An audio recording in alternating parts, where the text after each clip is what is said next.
नर तुम झूठे जन्म गवाया, झूठे का कोई अंत न पाया। नर तुम झूठे जन्म गवाया, झूठे का कोई अंत न पाया। झूठे के घर झूठा आया, झूठे पे पड़ी छाया। झूठी थारी झूठा भोजन, झूठे लिए सब खाया। नर तुम झूठे जन्म गवाया, झूठे का कोई अंत न पाया।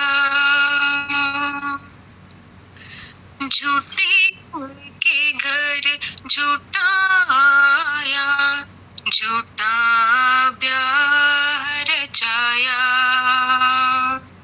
झूठा दुल्हा झूठी दुल्हन, झूठी ब्याह न आया। नर तुम झूठे जन्म गवाया, झूठे का कोई अंत न पाया। झूठे नर सब झूठी नारी, झूठा बालक आया। झूठी छाती झूठी कोकी, झूठा दूध पिलाया। नर तुम झूठे जन्म गवाया, झूठे का कोई अंत न पाया। सच कहूँ मैं झूठ न बोलूं, सच्चे को झुठलाया। सच कहूँ मैं झूठ न बोलूं, सच्चे को झुठलाया।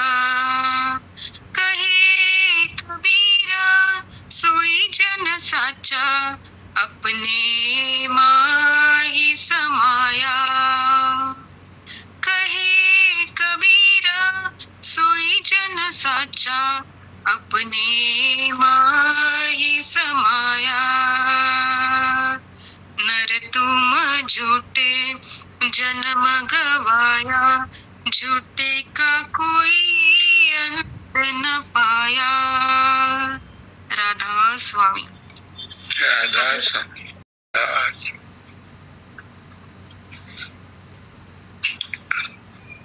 आज पहले ही सत्संग में धनश्री ने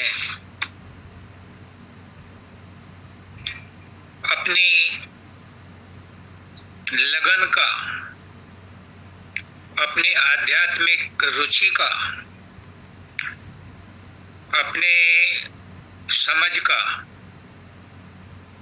परिचय दिया।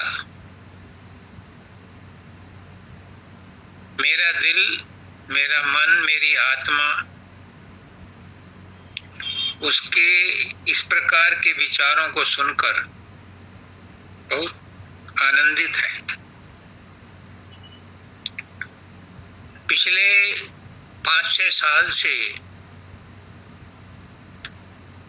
वो हमसे जुड़ी है और तब से उसके अंदर बहुत परिवर्तन हुआ है, बहुत उन्नति आई है।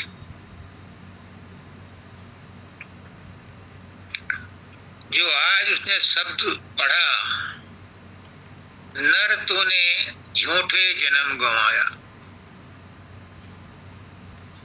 पुष्करनाथ जी भी कहते हैं कि हम झूठ को सच मान करके चिपके हुए हैं, छोड़ने को तैयार ही नहीं, मानने को तैयार ही नहीं कि ये झूठा है। हम उसे सच मान के चिपके हुए हैं। क्यों? इसका कारण है क्या? जो झूठा है, जिसे हम झूठा कहा है, अभी धनसिंह ने कितने ही नाम बताए कि सब झूठा है, लेकिन बहुत बड़ा लेकिन है, यही सामने दिखाई देता है। हमारी इंद्रियों को यही दिखाई देता है, इसलिए वो झूठा लगता ही नहीं।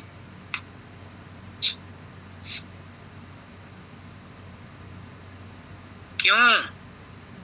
क्योंकि जिन इंद्रियों से हम संसार का अनुभव करते हैं, वो इंद्रियां भी तो संसार की ही हैं, इसलिए उनसे संसार ही दिखाई देगा और वो सच्चाई दिखाई देगा, क्योंकि वो उसी परिवार की हैं। एक परिवार की जितने भी सदस्य हैं, उस परिवार को अच्छा बोलेंगे। इसलिए जो संसार की तमाम वस्तुएं हैं, जिनका नाम हमने झूठ दिया है, जिन साधनों से, जिन माध्यमों से हम उन्हें देख रहे हैं, वो उन माध्यमों से सच दिखाई देती हैं।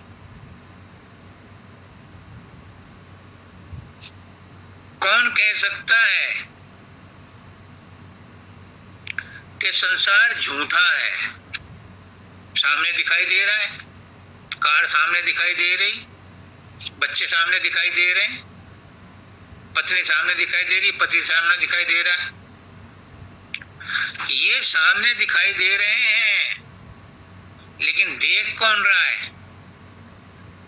देख रही हैं भौतिक आंखें। पुष्कना जी यही कहते हैं कि जो इन चर्म चक्षुओं से दिखाई देता है, वो सच नहीं है, वो झूठ है। इस दृष्टिकोण से जो कबीरदास जी ने ये शब्द लिखा है, लिखा नहीं, कहा है, लिखने को तो बेचारे बहुत है अनपढ़। इस दृष्टिकोण से जो उनका शब्द है, उसमें जितने भी बयान किए हैं सब झूठे हैं, क्योंकि ये इन चर्म चक्षुओं से दिखाई देते हैं। जो चर्म चक्षुओं से दिखाई देता है वो झूठा है। फिर सच क्या है? सच है जो इन चर्म चक्षुओं से दिखाई नहीं देता।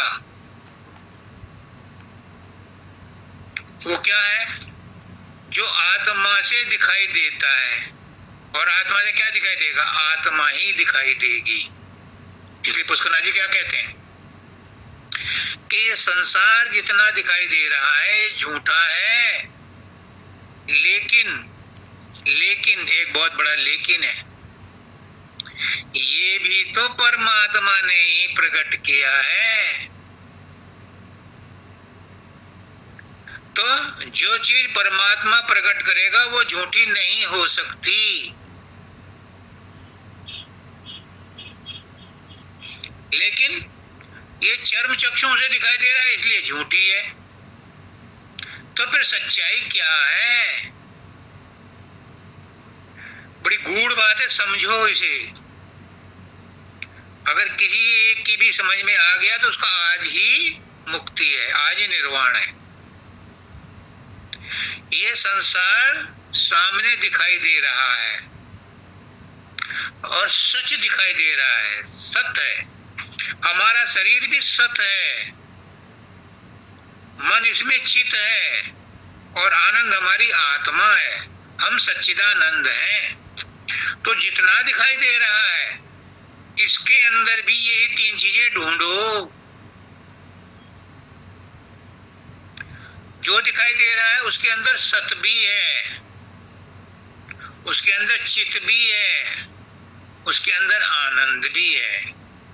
सत जो दिखाई दे रहा है वो संसार का है।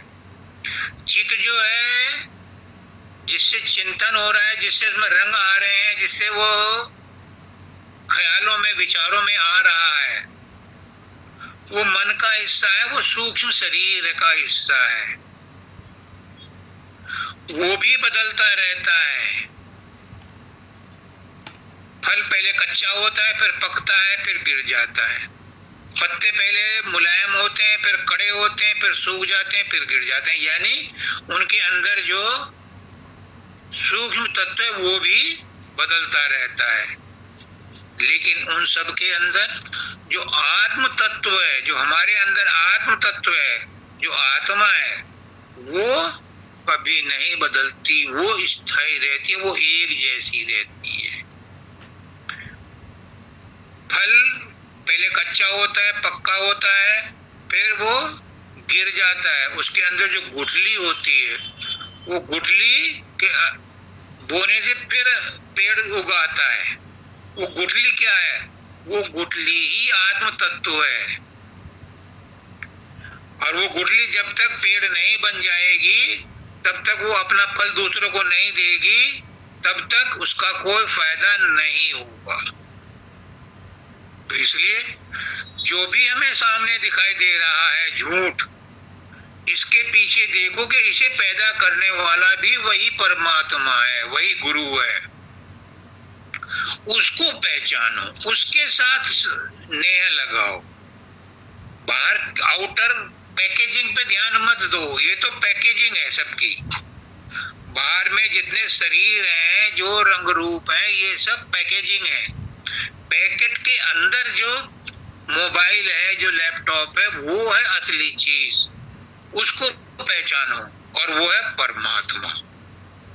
इस झूठ में भी जो सच छुपा है वो है परमात्मा। सब कुछ झूठा है, लेकिन इस झूठ के अंदर भी परमात्मा स्वयं मौजूद है। क्यों है? पुष्कनाथ जी कहते हैं, जिसने ये बनाया, परमात्मा ने, ईश्वर ने, जिसने भी संसार बनाया, उसने कहा मैं एक से अनेक हो जाऊं। अनेक रूपों में कौन आ गया?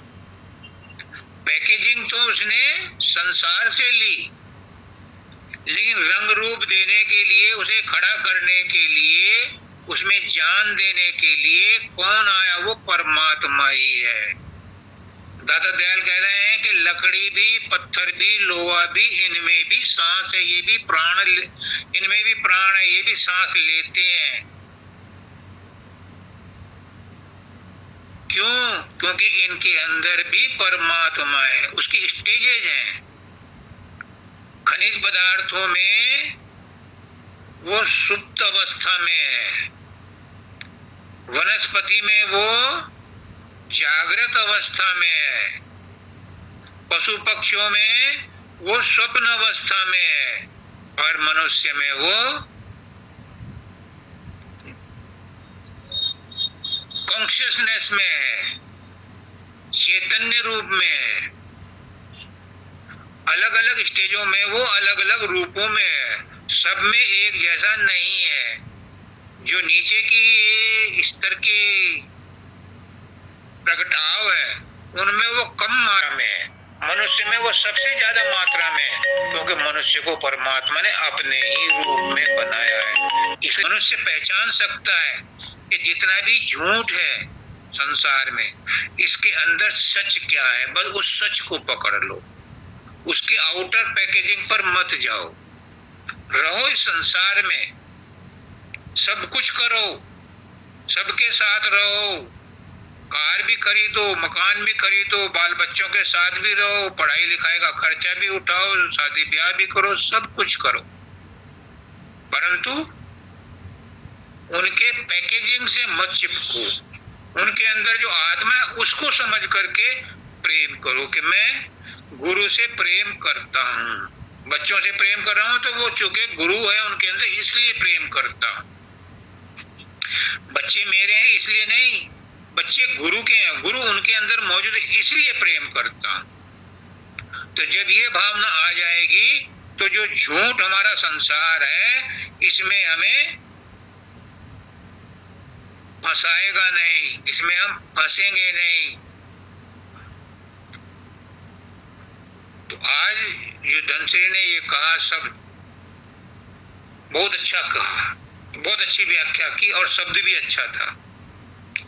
क्योंकि पुष्कनाथ जी ये कहते थे कि जो भी हम सामने देखते हैं भौतिक इंद्रियों से, वो सब नाशवान है, वो सब खिसकता जाता है, वो सब बदलता जाता है, परिवर्तनशील है। मन के ऊपर काफी चर्चा हो रही है, मन के बारे में। मन सूक्ष्म है, शरीर स्थूल है, आत्मा कारण है और विशुद्ध आत्मा चैतन्य है। जब हम स्थूल को छोड़ करके, यानी भौतिक रूप से भौतिक बोधभानों को छोड़कर इनको शांत करके साधन अभ्यास से तीसरे तिल पर आते हैं, जो गुरु ने नाम दिया उसका स्मरण करते हुए, उसे नहीं बदलना। जो गुरु ने नाम दिया है वो पत्थर की लकीर है, वो ताला खोलने की कुंजी है, चाबी है। उसको संभाल के रखना, उसी से तुम्हारे अध्यात्म का ताला खुलेगा। हर गुरु ने हर एक को अपना अपना ढंग से नाम दिया है, वो नाम पवित्र है और उस परमात्मा का कोई नाम नहीं है, लेकिन सभी नाम उसके हैं। पर गुरु ने जो नाम दिया है वो वजनदार है, वो चाबी खोलने का काम करेगा, ताला खोलने का काम करेगा, उसको नहीं छोड़ना। वही हमें कमरे का दरवाजा खोल के अंदर में प्रवेश दिलवाएगा। वही नाम, वही शब्द जो गुरु ने दिया है, जपते जपते जब इतना सूक्ष्म हो जाएगा कि वो प्रकाश और शब्द में परिवर्तित हो जाएगा, तब वो अंदर में वो ताला खोल करके उस मालिक के बेडरूम तक भी जाएगा। और जब हम उस नाम को जपते जपते, उस शब्द को सुनते सुनते, उस प्रकाश को देखते देखते उसमें गुम हो जाएंगे, तो हम अपने प्रियतम से मेला करेंगे। ये उस नाम की खासियत है जो गुरु ने दिया है। जो मन है ये बड़ा रोड़ा है, ये बहुत बड़ा दीवार है, ब्रज किवाड़ है। ये हमें अंदर नहीं जाने देता, ये बाहर में बहुत रुकावट पैदा करता है। और इसके लिए गुरु बार बार सत्संगों में विभिन्न उपाय बताता है। हर एक की प्रकृति, हर एक की परिस्थिति, हर एक के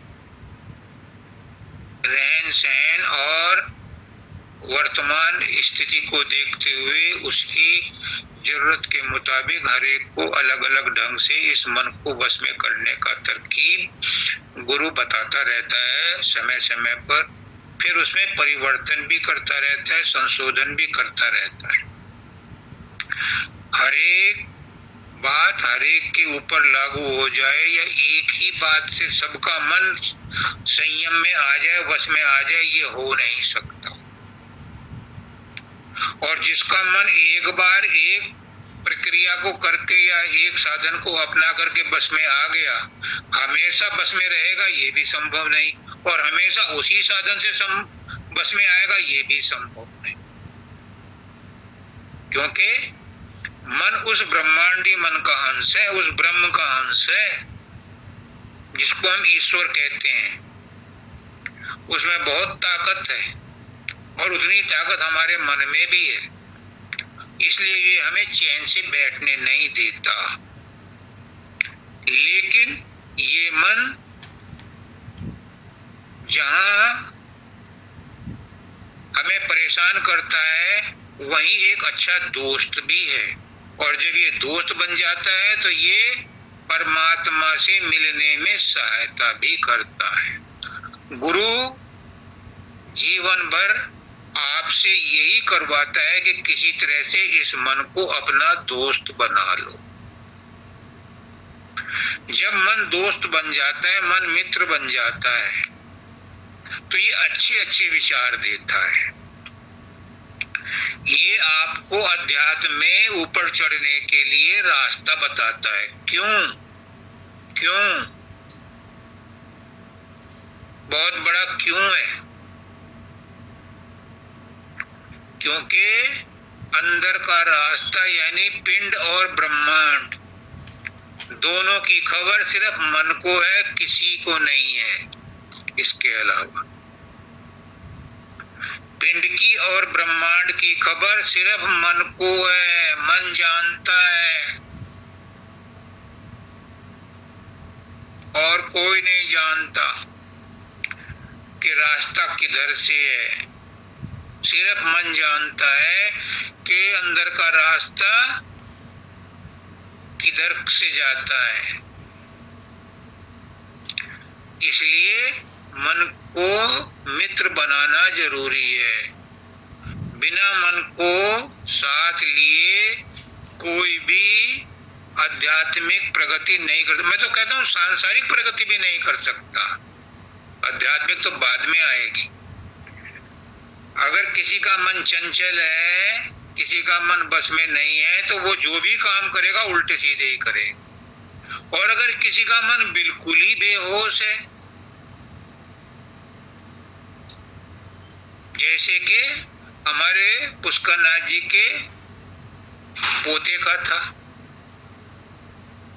वो ब्रेन डेड था, न चलता था, न फिरता था, न बोलता था, न सोचता था, न खाता था, कुछ नहीं करता था, सिर्फ आंखें पटर पटर करता था और सांस लेता था। उसके पास मन नहीं था।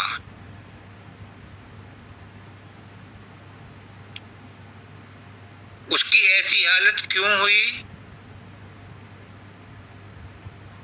क्योंकि उसके सांस बाकी थे।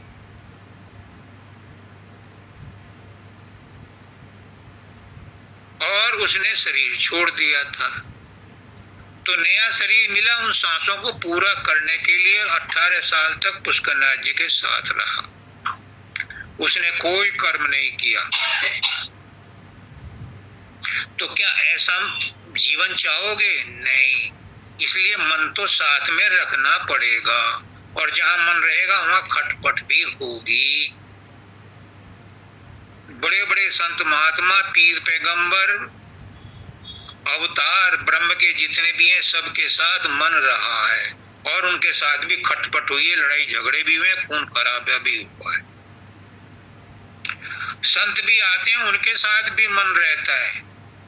लेकिन माता जी ने कहा कि संत सुखी मन जीती। उन्होंने मन को जीत रखा है, मन के साथ रहते हैं, मन से लड़ाई नहीं करते, लेकिन मन पर हावी रहते हैं, मन को हावी नहीं होने देते। यानी मन से तटस्थ रहते हैं, मन से निरहंकार रहते हैं, निर्लिप्त रहते हैं। तो मन साथ में पड़ा रहो। सांप के जहर के दांत तोड़ दो तो गले में पड़ा रहेगा, क्या फर्क पड़ता है? कोई नुकसान नहीं पहुंचाएगा। ऐसे ही मन के विष के दांत तोड़ दो और मन साथ रहे तो कोई नुकसान नहीं। वो विषय वासनाओं में नहीं जाए, वो संसार में नहीं जाए, और जाता है तो जाने दो, तुम मत जाओ, तुम्हारा कोई नुकसान नहीं करेगा। लेकिन हम क्या करते हैं? मन को पिटारी में बंद कर देते हैं, सांप को पिटारी में बंद कर देते हैं, और सोचते हैं कि ये काबू में आ जाएगा। नहीं आएगा, क्योंकि पिटारी में बंद करने से का स्वभाव नहीं बदलता। योग साधन करके मन का स्वभाव नहीं बदलता। जब भी सांप को मौका मिलेगा पिटारी से बाहर आएगा तो वो डंक मारेगा और विष का असर होगा। ऐसे ही जो जबरदस्ती मन को बस में करते हैं, तो जैसे ही उसके सामने कोई विषय वासना आती है वो उसमें घुस जाता है। और बड़े बड़े ऋषि मुनि तपस्या करके भी गिर जाते हैं। विश्वामित्र का उदाहरण आपके सामने। तो संत महात्मा क्या करते हैं? वो मन के साथ रहते हैं, लेकिन ना मन से उलझते हैं, ना मन से लड़ते हैं। ना दोस्ती अच्छी, ना दुश्मनी अच्छी। वो निर्लिप्त रहते हैं, निर्वैर रहते हैं, निरंकार रहते हैं। मन अगर भागता है तो भागने दो। संतों का मन भी भागता है, उसे भागने देते हैं। फिर क्या करते हैं? नाम जपते रहते हैं। अब वो मन भाग के गया और उसके चूंकि एक बकरी के गले में आपने रस्सी बांध रखी है, वो उस खेत में चारों तरफ चुप के आएगी वही खूंटे पे ही, क्योंकि उससे बाहर जाएगी नहीं। तो उनका मन भी घूम घाम करके फिर वापस आ जाता है। जैसे जहाज को पंछी उड़ी जहाज पर आवे, समुद्र में जहाज का पंछी उड़ उड़ करके जाता भी है, फिर जहाज भी आ जाता है, क्योंकि और कोई जगह उसके बैठने की है नहीं। इसी तरह से मन भी भाग भाग करके फिर वापस लौट के वहीं आ जाता है।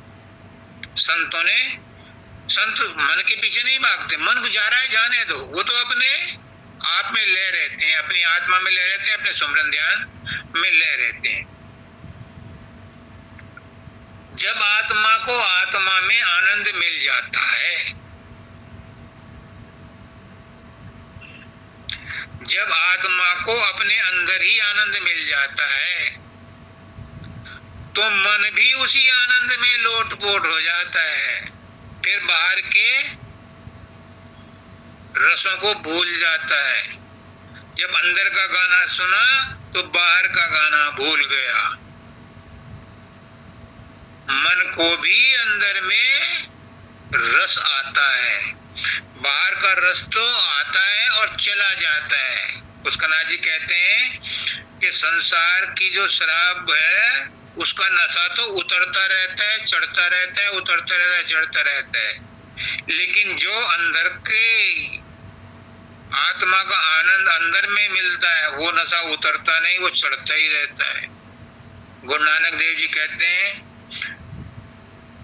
नानक नाम खुमारी चढ़ी रहे दिन रात। वो चढ़ी रहती है, उतरती नहीं। वो खुमारी नाम की जो है, जो परमात्मा के नाम की खुमारी है, वो चढ़ती, वो नशा चढ़ता ही रहता, उतरता नहीं।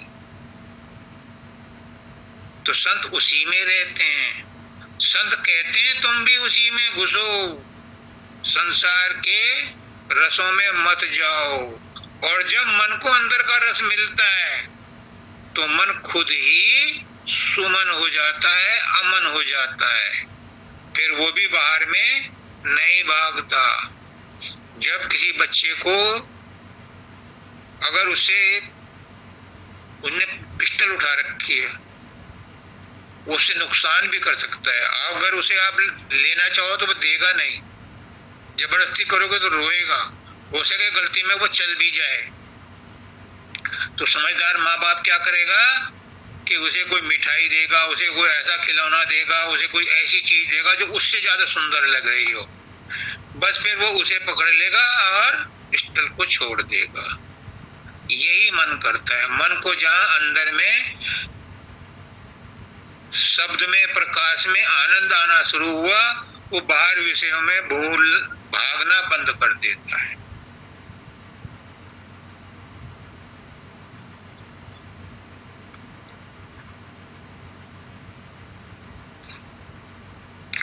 अब माता जी ने कहा कि सूरत तू दुखी रहे हम जानी।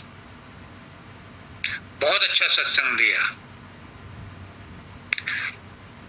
ये सूरत के दुखी होने का कारण है, उन्होंने खूब बताया, बहुत अच्छा। आज के वर्तमान परिस्थितियों के लिए बहुत अनुकूल है।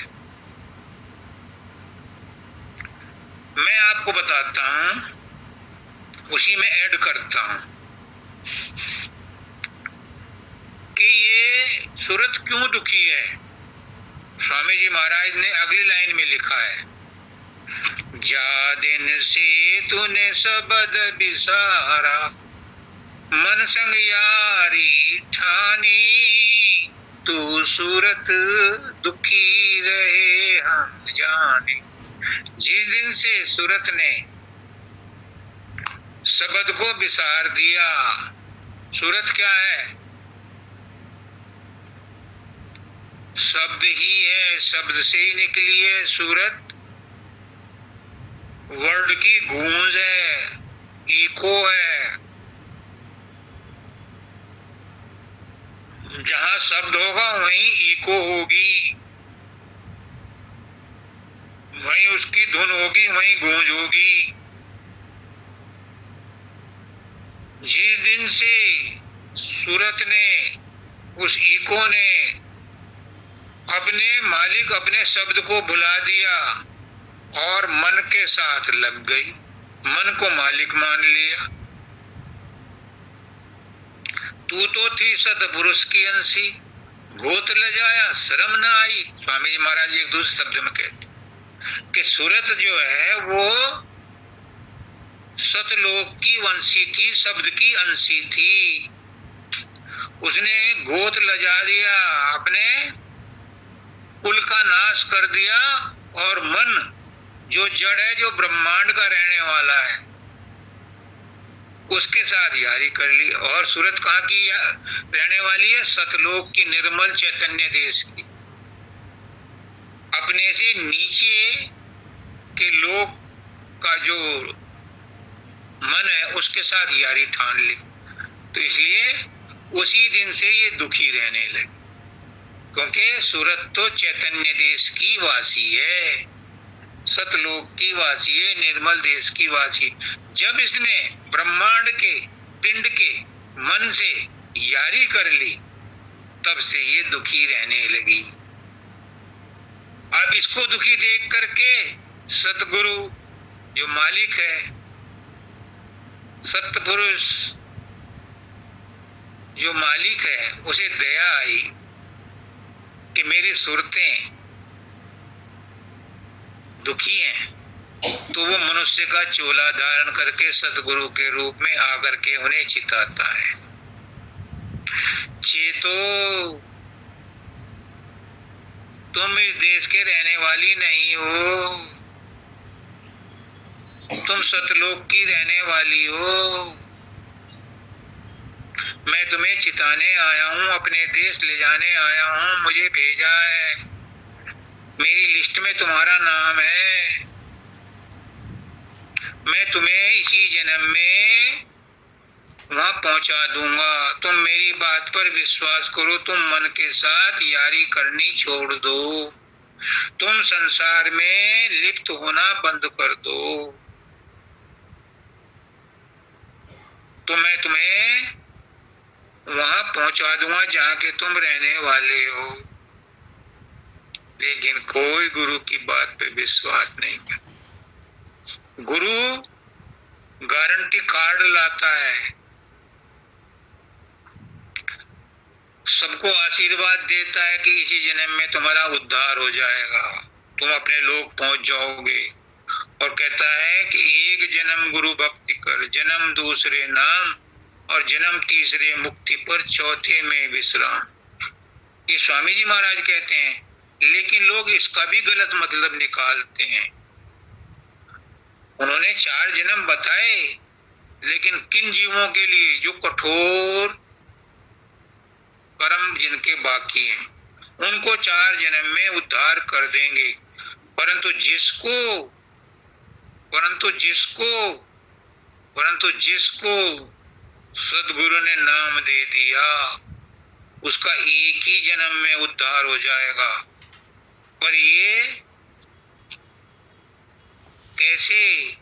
मानव दयाल जी ने इसको सिंप्लीफाई कर दिया। क्या?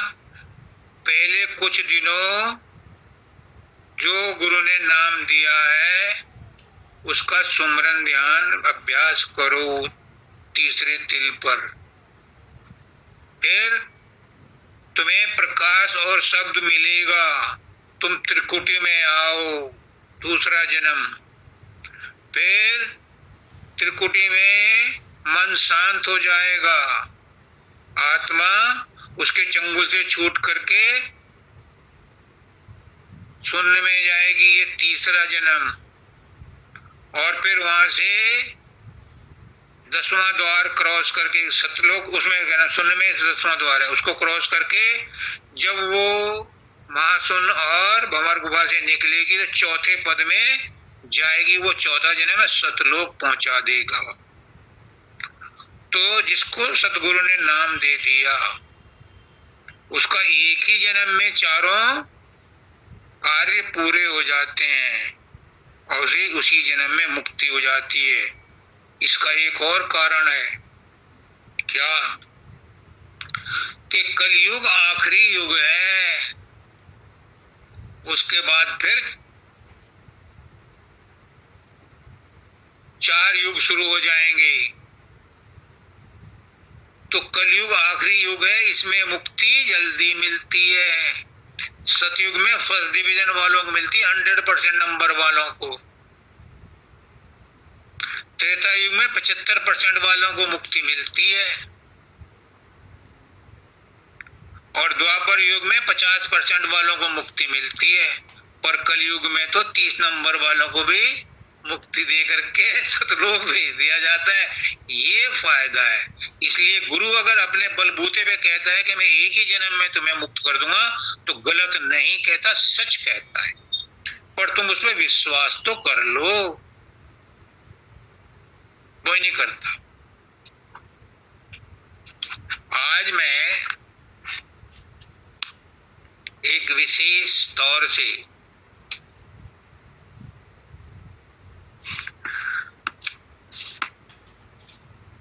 एक धारावाहिक शुरू करना चाहता हूं, मुक्ति का धारावाहिक एपिसोड। आज बुजुर्गों के लिए है कि बुजुर्ग कैसे जिएं, मतलब कैसे जीवन व्यतीत करें, कैसे उनको मुक्ति मिले। फिर अधेड़ वालों के लिए, फिर किशोर अवस्था वालों के लिए, फिर बच्चों के लिए। जब कभी मौज होगी तब नंबर आएगा। आज बुजुर्गों के लिए है कि बुजुर्ग कैसे जीवन व्यतीत करें।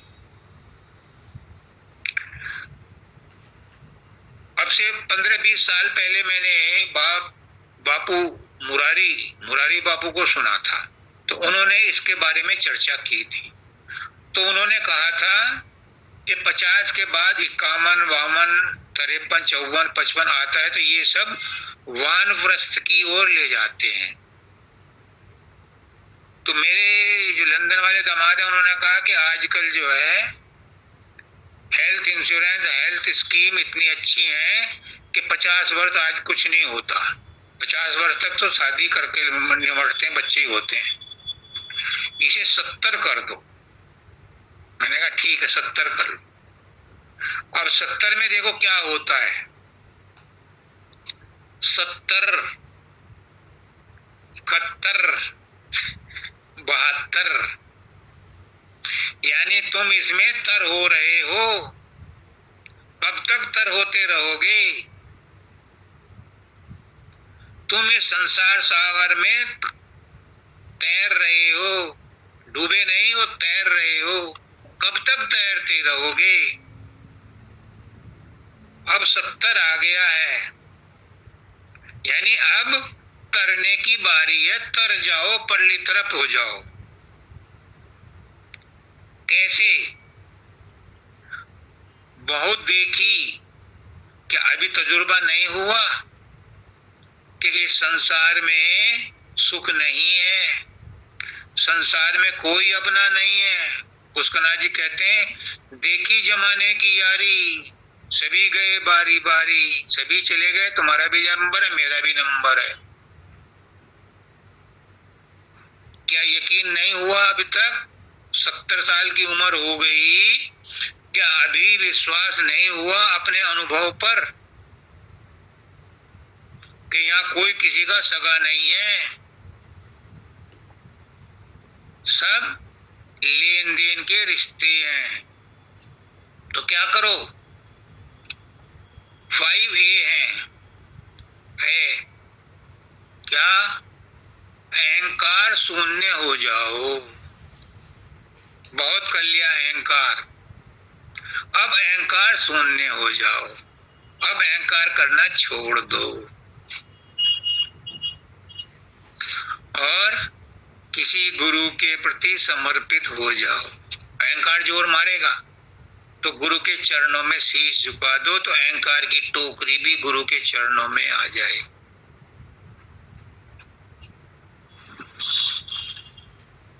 पहला काम करो कि अहंकार शून्य हो जाओ। बहुत कर लिया, जाति का, नौकरी का, ड्यूटी का,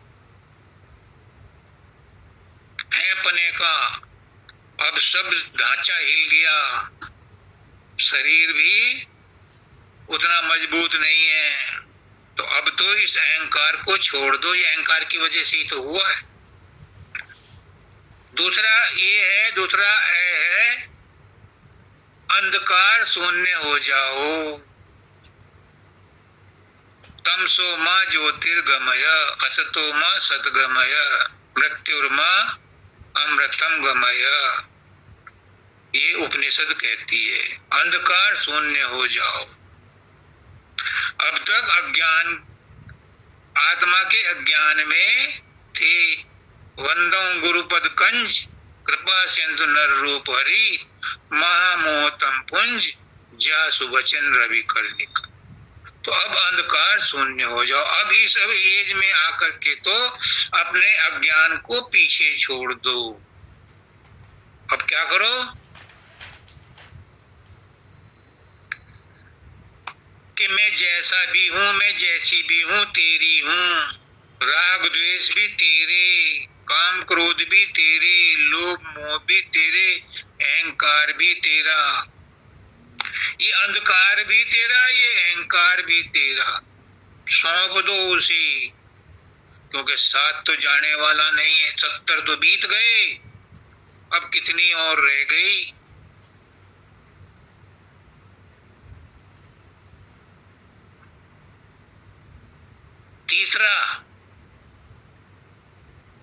तीसरा ये, वो भी बताऊं? वो सबसे ज्यादा इंपॉर्टेंट है। सभी इंपॉर्टेंट हैं, पर वो इससे भी ज्यादा इंपॉर्टेंट है। क्या? अधिकार शून्य हो जाओ। चाबी दे दो बहू को, संभाल। मेरा मुझ में कुछ नहीं, जो कुछ है सो तोर, और तेरा तुझको सौंपते क्या लागे है मोर। इस उम्र में तो समझ लो कि अपना अधिकार मत जमाओ किसी चीज पर। कोई तुमसे सलाह मांगे, सलाह दो, लेकिन किसी के काम में इंटरफियर मत करो, क्योंकि बच्चे बड़े हो गए, उनको अपने ढंग से चलने दो, उनकी राजी में राजी रहो। बाबा फकीर के पास एक बहुत बूढ़ा आया, बिलारी का था, मुरादाबाद के पास बिलारी है। एक सरस्वती बहन थी, उन्हीं का पति था वो। सरस्वती बहन साधना से पहले शब्द सुनाती थी, तो वो बाबा फकीर, वो भी सरस्वती बहन भी खूब बाबा फकीर की भक्त थी, और वो भी मतलब परिवार ही उनका भक्त था। बिलारी में कई परिवार थे जो बाबा फकीर के भक्त थे। तो वो कहता है कि मुझे परिवार में दुत्कारते हैं। उन्होंने कहा कि चलो मेरे साथ टूर पर। तो महीने 2 महीने का टूर था, तो वो अच्छी आओ भगत हुई, क्योंकि टूर में जो गुरु के साथ जाता है तो वो गुरु जैसे बर्ताव करते हैं, वीआईपी ट्रीटमेंट होता है। कपड़े लत्ते भी उनके सत्संगी धोते हैं, खाने पीने के लिए भी विशेष तौर से अलग से उनके लिए थाली लग करके आती है, जैसे गुरु महाराज के लिए आती। तो 2-3 महीने टूर पर उनका प्रोग्राम बहुत अच्छा चला और वो बड़ा खुश था। तो बाबा फकीर ने कहा कि अब तुम घर जा रहे हो, एक बात मेरी मान लो। क्या? कि घर में कुछ ऊंच नीच हो जाए, रूखा सूखा मिले, बाहर चौपाल पे जाना, कहना कि मेरी तो बड़ी खातिर तवाजी हो रही है, चिकनी चुपड़ी रोटी मिलती है, खीर खांड के भोजन मिलते हैं, झूठी तारीफ करो, लेकिन सेवा लेना सीखो। अगर तुम सेवा करने वाले की कमियां निकालोगे तो वो और कम सेवा करेगा, और अगर तुम उसे आदर सत्कार करोगे तो वो तुमसे ज्यादा तुम्हारा आदर सत्कार करेगा। वो तुम अगर उसके प्रति नम्र व्यवहार करोगे तो वो क्या कहते हैं उसको, भर भर के देगा, वो लुटाएगा आपके ऊपर।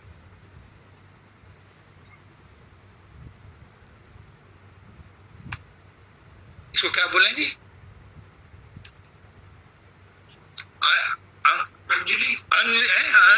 अंजलि भर भर के देगा। परिवार वाले सब तुम्हें ज्यादा से ज्यादा प्यार देंगे अगर तुम अपना अधिकार समझना बंद कर दो, उनके ऊपर रौब जमाना बंद कर दो। फिर चौथा ये है, अलंकार शून्य हो जाओ, यानी अपनी मान बढ़ाई की इच्छा मत रखो किसी से। खुद नमस्ते करो, क्या बिगड़ता है? मैं करता हूं बच्चों को, गुड मॉर्निंग बच्चों, राधा स्वामी बच्चों। निधि है, वो सुबह सुबह उठकर करती है, पहले मैं करता था। तो उनमें भी आदत पड़ जाएगी मान सम्मान करने की, पर तुम एक्सपेक्ट मत करो कि कोई तुम्हारा मान सम्मान करे तो तुम्हें दुगना मान सम्मान मिलेगा। उम्मीद मत करो, इग्नोर करो। अगर कोई काम के बस में हो करके आपको कोई बात नहीं कर पाया, बता नहीं पाया, तो उसको बुरा मत मानो, क्योंकि मान सम्मान आपने तिरोहित कर दिया। अब लास्ट ए, अंगीकार शून्य हो जाओ, यानी कोई चीज अब स्वीकार ही मत करो। जो कुछ दे उसे कहो कि भाई मुझे जरूरत नहीं है, तुम इस्तेमाल कर लो, किसी और को दे दो। अगर कोई जबरदस्ती दे तो उसे किसी और रूप में उसे वापस कर दो। जब ये 5 अपनाओगे तो बुढ़ापा बड़े सुखाले से बीतेगा। क्यों क्यों क्यों? बहुत बड़ा क्यों है, क्योंकि मन तुम्हारा पहले से ही निर्मल हो चुका होगा, मन में कोई ऐंठन नहीं रही होगी, और मन ही हमें सुखी दुखी करता है। अगर हम मन के बस में न आए, मन बस में हो या ना हो, लेकिन हम मन के बस में ना आए, मन जो कहे हम उसे ना करें, तो हमारा जीवन बड़े सुखाले से बीत सकता है। और 70 के बाद तो हमें और ज्यादा नरमी बरतनी है, ऐंठन नहीं रखनी है।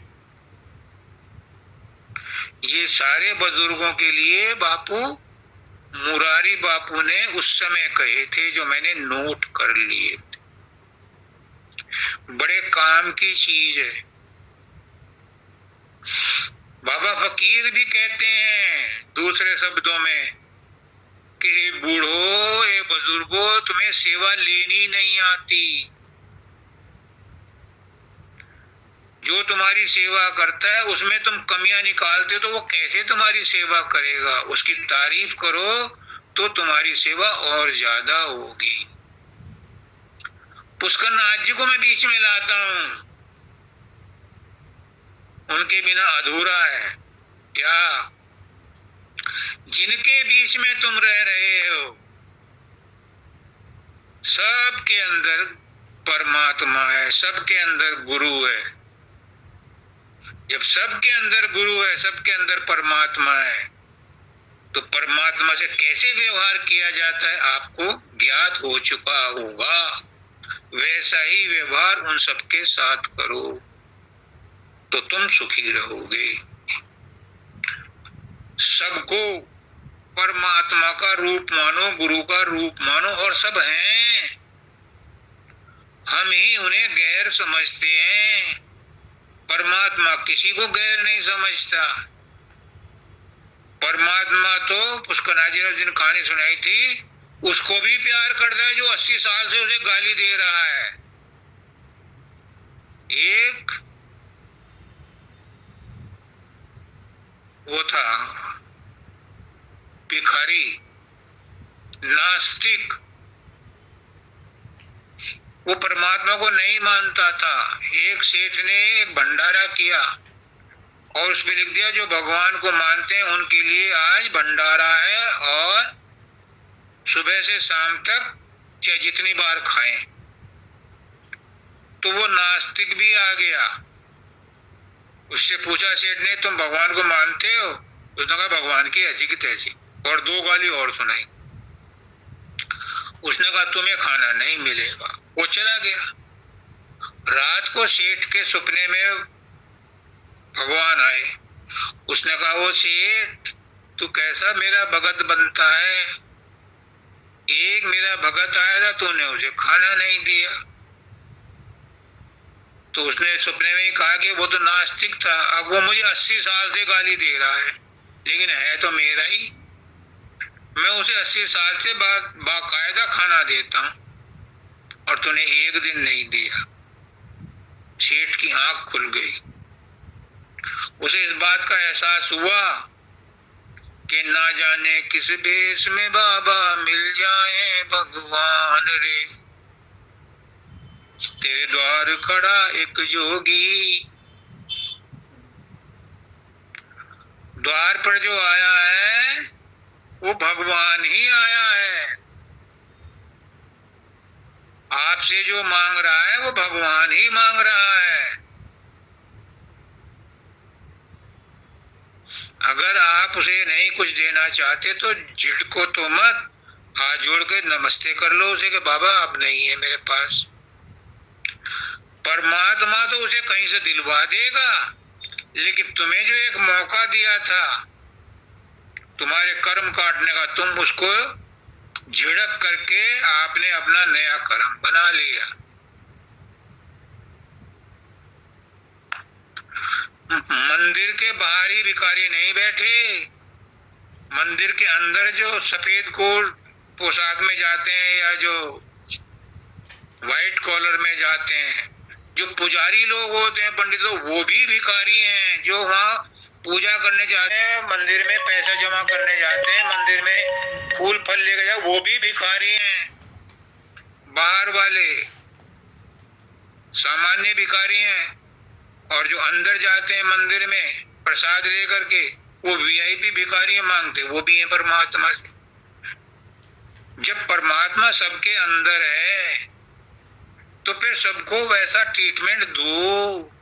किसी को क्यों कहते हो कि ये गंदा है, कुत्ते को क्यों डंडा मारते हो, बच्चे को क्यों झिड़कते हो? क्या परमात्मा को भी ऐसी झिड़कोगे अगर सामने आ गया तो?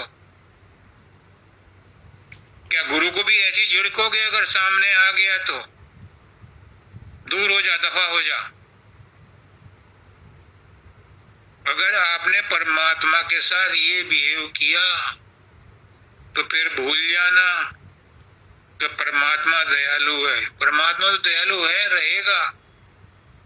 पुष्करनाथ जी कहते हैं कि परमात्मा को तुम लाख गाली दो, गुरु को तुम कितना ही बुरा कहो, वो तुम्हें कोई दंड नहीं देगा। लेकिन तुमने काल का नियम तोड़ा है, काल तुम्हें दंड जरूर देगा। अब काल का क्या नियम है? काल का नियम है अपना साजिब सबका जाने, ताहि मिले अविनाशी। सबको अपना साजिब समझो। तुमने नहीं समझा, काल का नियम तोड़ा, काल दंड देगा, परमात्मा दंड नहीं देगा, गुरु दंड नहीं देगा। गुरु तो दयालु है, परमात्मा तो दयालु है, लेकिन काल ठाकुर है, उसे कानून दिया गया है और कानून की रखवाली करने का जिम्मा दिया है, तो वो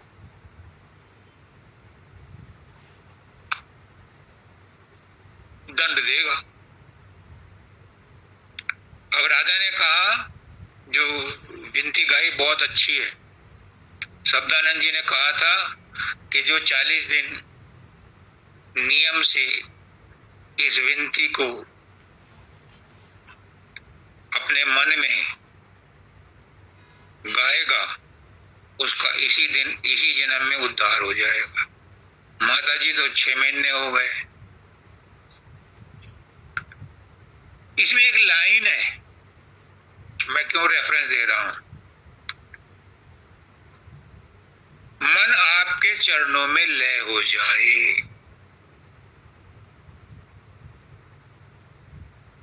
मन आपके चरणों में टिक जाए, ये जरूरी है। अगर मन नहीं टिका तो कितनी ही आप सुमरन ध्यान कर लो, कितने ही प्रार्थना कर लो, वो सब मैकेनिकल बन जाएगा।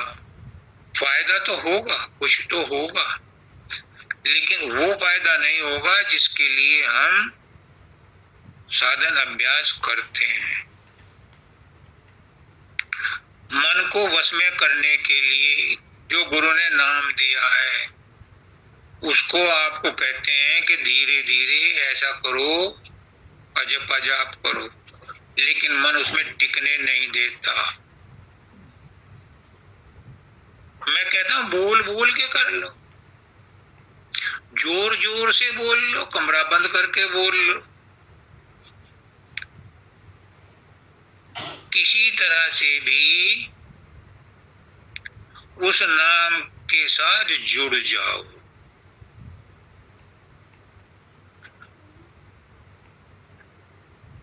उस नाम के साथ लय हो जाओ, उस नाम के साथ अपना तादात्म्य स्थापित कर लो, वो तुम्हें मंजिल तक पहुंचाएगा। कहने का मतलब ये है कि बीज कैसे भी डालो, उल्टा पड़े या सीधा पड़े, तिरछा पड़े या कैसा पड़े, जमीन में पड़े, जमीन में नरमी हो, वो उगेगा। जब वो बड़ा हो तो खरपतवार हटा दो, यानी सत्संग में लगे रहो, तो तुम्हें उसका फल मिलेगा।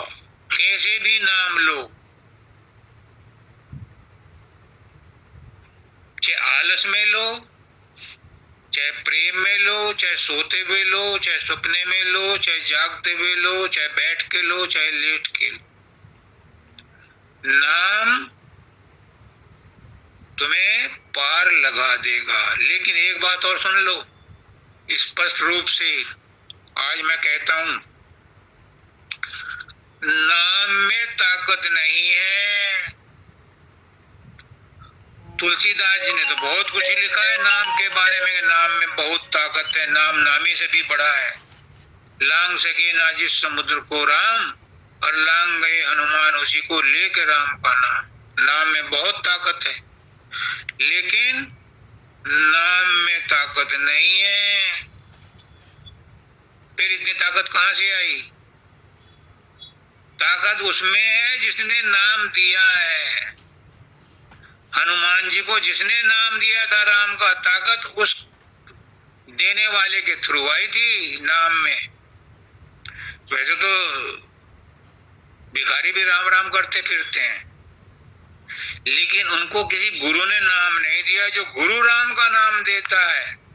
अब जैसे धनश्री है, ये राम का नाम जपती क्योंकि इसके गुरु ने नाम दिया है, तो उस नाम में ताकत है। नाम देने वाले में ताकत है, इसलिए उस नाम में ताकत है, क्योंकि वो रसायन बन चुका है। तो कहने का मतलब सीधा सीधा ये है कि जिसने नाम दिया उस गुरु का एहसान मानो, तब ये नाम फायदा करेगा। समझे मेरी बात को? नाम सुमरन करते हो, लेकिन जिस गुरु ने नाम दिया है ताकतवर वो है, उसका नाम साथ में रखो, उसको याद रखो। इसीलिए पुष्करनाथ जी कहते हैं गुरु को 24 घंटे बैकग्राउंड में रखो, तो आपका उद्धार होगा। हो गया समय? सबको राधा स्वामी। हो गया। मेरी बिनती प्रेम से सुन लीजिए, चित हटा कर जगत से चरणों की छाया दीजिए। मन हो निश्चल ध्यान धरने से उकताए नहीं, सूरत ठहरे और ठहरने से घबराए नहीं। रात दिन सुमिरन हो रसना, नाम का रस ले सदा। मैं भजो हित चित से गुरु के, नाम ही को सर्वदा। रूप का हो ध्यान सुमिरन, नाम का अंतर में हो। शब्द का साधन भजन हो, तन की सुध बुध सारी खो। तन मन में इंद्रियों में बुद्धि, और तुम चित में बसो। अंग संग दिन रात मेरे, घट के भीतर तुम रहो। हाथ में आओ करूं व्यवहार में उपकार के। पाव ऐसे हो चलूं मैं, पंथ में कर तार के। आँख में बैठो जगत में, आपकी मूर्ति लखूं। कान में बैठो सदा मैं, शब्द अनहद का सुनूं। चलते फिरते जागते सोते रहे तुम साथ में। सहज में आ जाए परमा, रथ की निधि सीधी हाथ में। मेरा आपा लय तुम्हारे, आपे में हो जाए अब। सूरत जागे गगन में, पृथ्वी में वह सो जाए अब। तू का मैं का मिथ्या झगड़ा, छूटे जीवन मुक्त हूँ। शुद्ध निर्मल